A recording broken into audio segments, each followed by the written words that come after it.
for the transfer of ownership, no, sa mga kababayan natin na bumili ng mga second hand na sasakyan, mapamotorsiklo o kaya naman 4 wheels, ay meron na lang daw po na 20 araw upang asikasuhin ang mga requirements o paglilipat ng mga dokumento.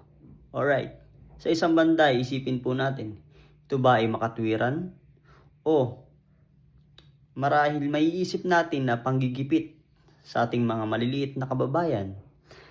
Dahil yung mga kababayan naman natin na yan ay bumili nga para makatipid, no? At minsan abala pa ang gantong mga sitwasyon. Dapat binibigyan nyo po ng palugit, hindi po ganyan. Alright, yung mga mapepera dyan, madaling gawa ng paraan yan, at may mga mekos-mekos lang na gawin dyan, at mga gamitin lang kailang sikability sa gobyerno. Alright, paano naman yung mga maliliit nating kababayan na walang kapangyarihan upang mapabilis at ang kanilang proseso sa ganitong mga dokumento? Alright,